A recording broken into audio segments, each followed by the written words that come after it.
Hello, Facebook family. It's Jen Green. Thanks so much for joining us today. I'm just going to give my computer a few seconds here to connect a little bit better onto Facebook so I can see things. Oh, here we go. Okay, good. Good morning. Happy Wednesday. It is a lovely day here actually in Minneapolis. It's supposed to be about 91 today, so I'm super excited about that. I'm excited about today. We are going to be talking about if this is a good time for folks to be selling their house in the housing market. I'm going to be specifically focusing on U.S. sales and not outside the U.S. just because that's obviously not my wheelhouse. And then obviously more specifically in Minnesota since that's where we're located. So for those of you folks who do not know who I am, as I said before, my name is Jen Green, Jennifer Green, either one. We are part of Property House Partners, which is located here in the Twin Cities Metro in Minnesota. And we are a real estate investment company that is very family-focused, family-run business who is really into helping people solve their real estate issues. More or less, those folks who find themselves in kind of tricky real estate situations, maybe perhaps they've inherited a home, going through a divorce, an impending foreclosure, own a vacant home, maybe perhaps have some tenants who aren't paying and are looking maybe to sell. All of those situations we're able to help out. We buy for cash or for terms. We always give 3 different options for people to buy. And then it's up to, the homeowner to really decide what works best for them. So I'm excited to get some of this information out to you. And then we'll talk about some of the houses that we've also sold in the last few months to just kind of talk about how things have gone for us and to give you, a real-time update of how things are going in the market. So before I start, though, I just wanted to reiterate this. I did announce it last month, but on May 14th, FHFA, the Federal Housing and Finance Administration, put out a note telling people that the eviction moratorium has been extended. And pardon me, but I just want to read my notes because I want to make sure that I get it right. They're extending their moratorium on foreclosures and evictions until at least June 30th. All right. So do know that that was pushed out. It was originally supposed to end on May 17th, but it's now been pushed out until May 30th. The other thing is that Governor Walz has also extended the peacetime emergency in Minnesota specifically through July 13th of 2020. So what that means is that there is a moratorium on evictions then, and that will continue as long as the peacetime emergency is in place. So do keep an eye on that. I will give you guys updates too as soon as I know things. But if you didn't know, I'll reiterate one more time. The foreclosure and eviction moratorium was extended until June 30th by the FHFA, so federal. And then also in Minnesota, Governor Walz has extended the peacetime emergency through July 13th. So if anybody has any questions about that, you can always feel free to contact us for that, or obviously, Google works too, but we're able to help you directly too if you have questions. So I wanted to start talking about just really more or less what the market is looking like. A lot of the numbers I'm pulling are mostly on the different things that are available in terms of from the Minnesota Association of Realtors. Their latest report is showing April 2020 numbers. So, May just happened. Those numbers haven't come out yet that I've seen, and perhaps I'm wrong, but I did searching and wasn't able to find it. But I do want to let you know how things were looking as of April. And so the thing that's super interesting about it is that it's a really huge seller's market right now for people who have houses that are more or less up to date and ready to go, kind of a move-in ready house. And I've seen that as well in the houses that we've had too. And again, I apologize for looking down, but statistics, I don't want to get them wrong. So as of April of 2020, the best price, selling price range was between $350,000 and $500,000. Now that is in Minnesota. That is the median range, and I'm going to talk a little bit. I'll talk a little bit more about what that means because it's kind of a weird statistic, but I'll get into it a little bit. But the year, it's the highest level of increase in the year for people looking at homes too. The end of April, there was the highest amount of showings that were going out in the spring. And then the reason for a lot of these purchases too, from what I've seen, is that just because the interest rates are at a historic low, it's around 3.4% for a 30-year fixed mortgage. That is also helping people get to the buying page, just because with those historic rates, you can lock in at that number. And then, I mean, if you need to refi, you can. But I mean, like I said, that's a historically low number. So if you can take advantage of that and it works for you, I would obviously suggest either refiing right now or purchasing a house, because it is really favorable for folks that are looking to do that. Like I said, too, the pending sales in April of 2020 in comparison to April of 2019. So we're going to do a comparison of April of 2020 to April of 2020, or excuse me, to April of 2019 last year. So it's super interesting is that the $190,000 bracket up to $250,000 is down 2.4% for pending sales. But then between 250 to 350, it's a 12.3% increase. And then here's where the statistics get a little tricky. Where I said before was the 17.5% increase from 350 to 500. That's because the housing market somewhat here has gone up. So the other stunning fact here is that 500 to $1 million is up 16.8% compared to last year. And then everything below 150,000 is down significantly, between about 23 to 26%. Now, the super interesting thing is that the median sale price around Minnesota last year was $289,000. In April of this year, it has gone up to $309,000, which is the first time that it's ever surpassed the $300,000 mark. Now, I just threw out a lot of statistics at you. This number's up, this number's down. And what we're seeing is that the reason for these numbers is because the inventory is extremely low. There's a lot of people that aren't comfortable necessarily putting their house on the market. Obviously, with coronavirus, people don't want other folks coming through their house if they don't have to, which is totally understandable. We've been doing a lot of virtual showings at folks' house, at folks' houses when we're trying to buy if they're looking to sell and they need to get out of their house. That's something that's possible. I know a lot of realtors are also setting up virtual walkthroughs. I personally know people that have bought homes doing virtual walkthroughs. And the reason for that is because the inventory is so low, people are starting to really get creative in the ways that they can see homes and able to purchase homes. A friend of mine that lives in Western Wisconsin moved to Minnesota, and that's how they bought their home, was through a virtual tour. I know it scared them, but it ended up working out. Now, I'm not saying that's for everybody, but it's always important to, get a home inspection too when you're obviously not there to see the home. But the thing I would say is that in terms of that lower bracket, the 190 and below, the inventory on that is down significantly, I think it was about 42%. 41.2%, which is crazy. So, almost half of the houses that were available last year are not available this year, which I think is a really good correlation to why those pending sales under that number are not available. So the homes, though, like I said, that are renovated and are move-in ready are the ones that are moving quickly. Just as an example, we sold a few houses last month and closed on them. And I mean, one house in particular, we had 27 showings in 2 days and we had 8 offers, which was something that I have not experienced, kind of, and I don't want to say frenzy, but it was nuts. And I know the woman who ended up purchasing it, she told me, she's like, this is the 5th house I put an offer in on.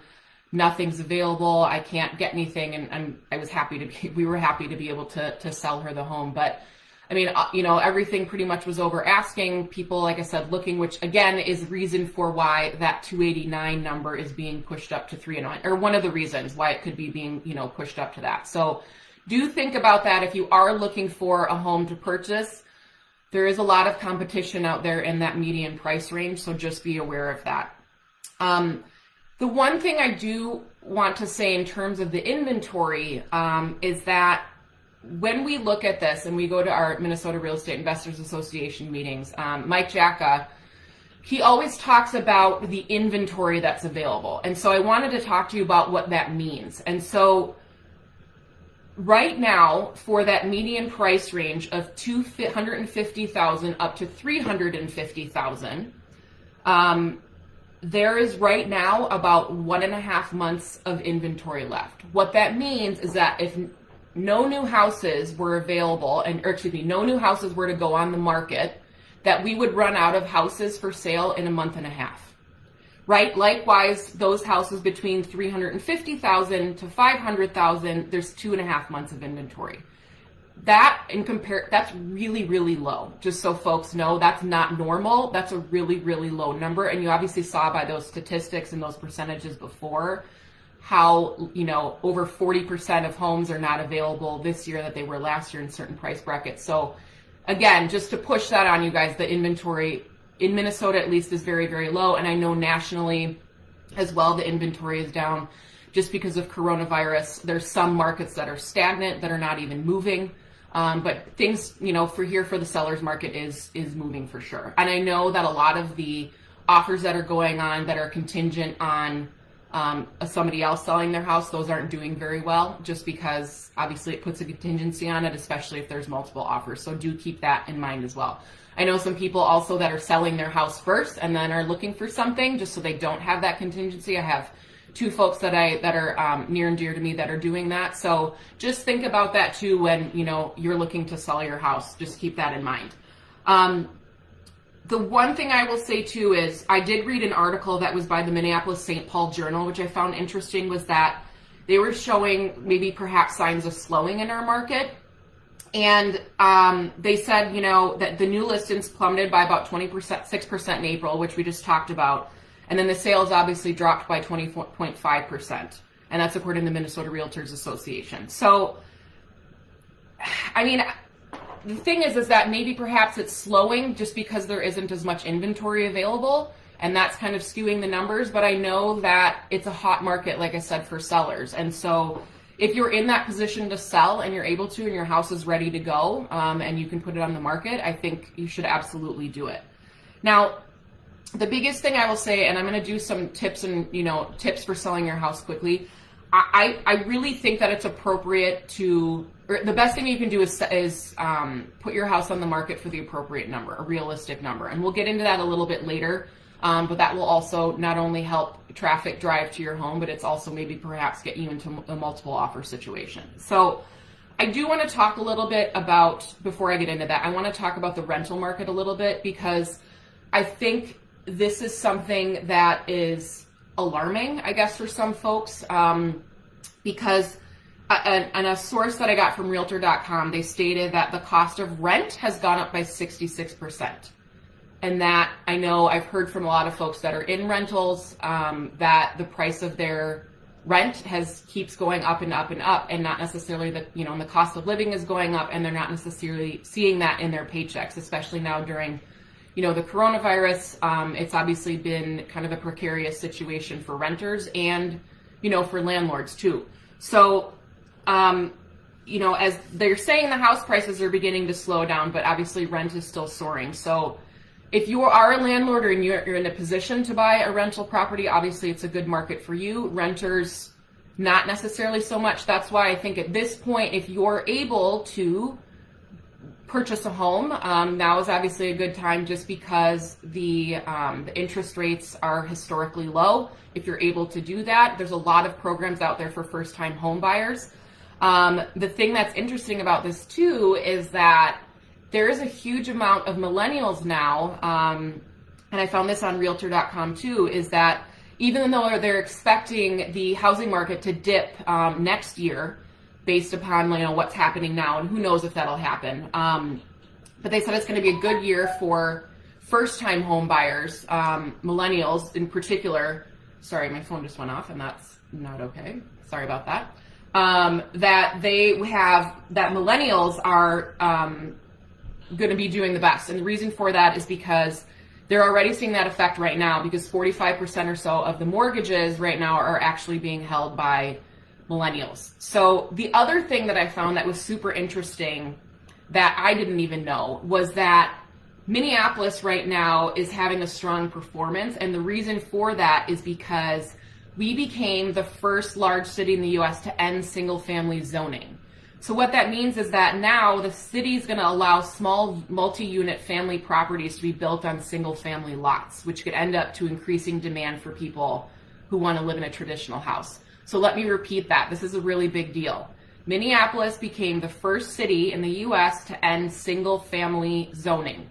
The city now allows small multi-family properties to be built on single-family lots, which could end up increasing the demand for people who want to live in traditional homes. Now, the reason for this is a lot of the times if you're, you have a zoned duplex home, but you want to make it single-family, you have to go through the city, you have to get it rezoned. Sometimes it gets approved, sometimes it doesn't. This more or less is saying that we don't have to do things like that anymore, hence the reason that this is going to be a big deal for people. So do note that. So that's kind of where we're at in terms of housing. I think, again, definite seller's market. I want to talk about 5 tips for people that they can do to sell their homes quickly, since it is a hot market and if you're in a place to sell, and your house, is ready to go. Number 1, the best thing that you can do is take care of all the quick fixes, right? Meaning, if you have a chip in a wall, if you need to repaint a wall, if your tile is like little small things that you can do to just kind of spruce up your house is going to be really big. Aesthetics, obviously, like just fresh coat of paint, always make a huge, huge difference when you're selling your house. And when I say a fresh coat of paint, it doesn't mean painting every room a different color or a bright color. Muted colors are usually the best. Maybe it's not your style, but it's going to be the best thing that you can do to sell your house. A lot of the times when we sell our house, we do agreeable gray. It's a Sherwin-Williams color. That tends to be, because it takes direction off of the walls and it lets people see what's in the home, right? And that's what you kind of want to do. The second one, and that I was talking about earlier before, is pricing your house accurately, all right? Now, I think it's really important for you to ask for your realtor to give you a comparable market analysis. Because a lot of the times what I've been hearing from folks when I go see homes, they're like, oh, well, a realtor told me that I can sell my house between $265 to $285. And while that may seem great and it may seem like a good number in what you're looking for, I want you to just be very careful and really take a look at what that comparative market analysis is telling you, because like I said, I had somebody that told me that, and I had done a comparative market analysis as well, and there wasn't one house in the area within a half mile that had the same layout and same beds and baths and square footage and garage and everything like that that sold for over $250. So I do want you to just be careful that you're actually getting the real numbers, because it may sound really great, but if you price your house high, it's going to sit there, and that's not the point. The point is to sell your home quickly, so price it accordingly. A lot of the times when we price our houses, I don't price it at the top of the market because we're looking for a sale. So I usually price a little bit under the market, just because that can also get people coming to your home. It's the same thing for you. It'll get people looking, it'll get people interested.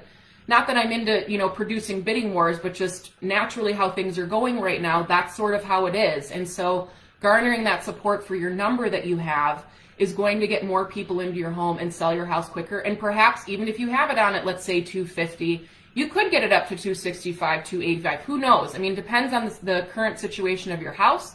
Depends on what your house looks like, and especially location. I mean, that's always a really, really big thing. Where your house is located, you always heard the location, location, location. That is extremely important. That's going to help sell.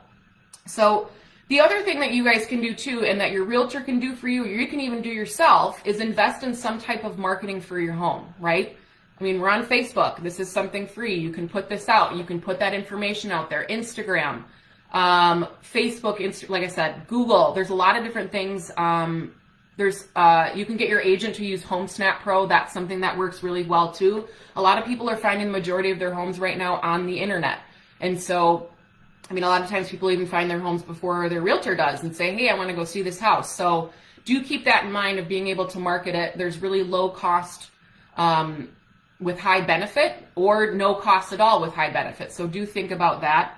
Another thing is the fourth one is to make your house easy to view, all right? If you have a lot of clutter everywhere, or it's hard to get into the house, or you have animals, or, you know, things stacked up, that's going to make it really hard for people to see what your house looks like. All right.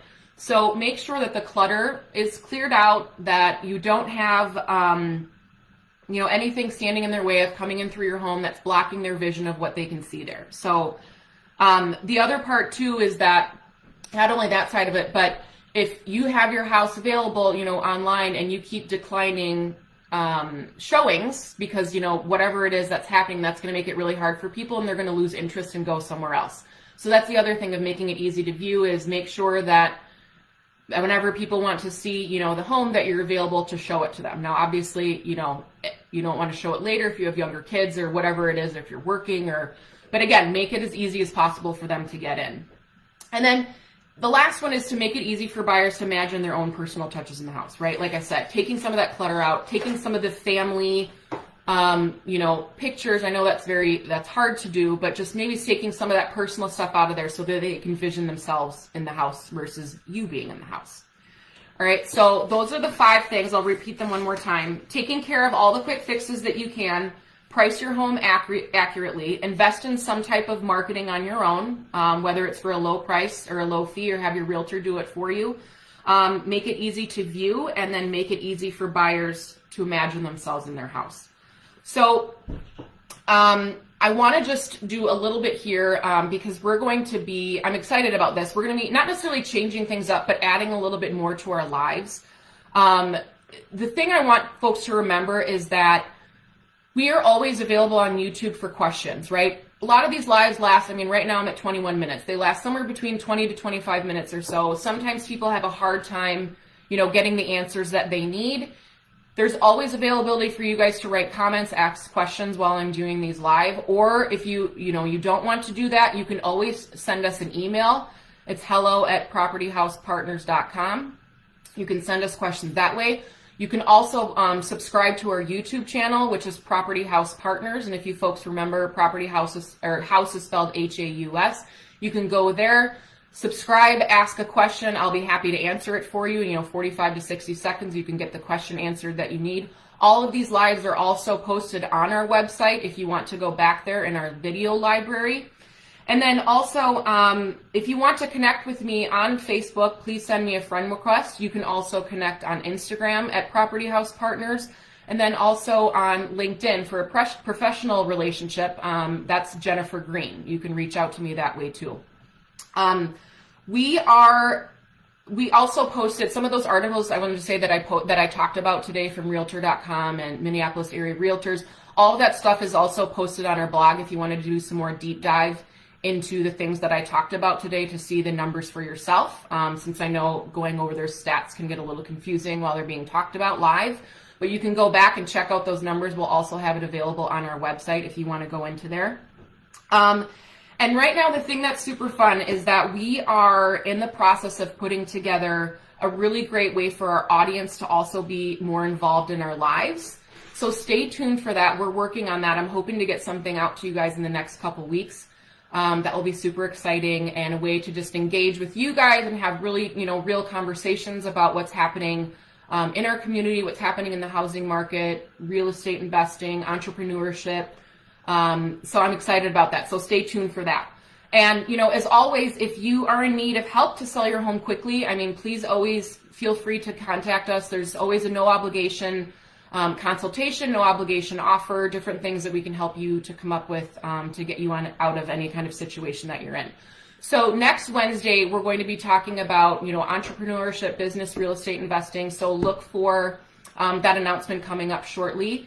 And I thank you guys for joining me today. And like I said, if there's any questions, you can always comment on this live as well. I'll always be pinged to know if there was something that came up, if you weren't able to watch us live. And if not, we will see you guys next time. And I'll also probably have an update on the house that we've been renovating. We had a little snafu happen yesterday. So I may do an impromptu live on that as well. But yeah, so stay tuned, and I will see you guys soon. Thanks so much.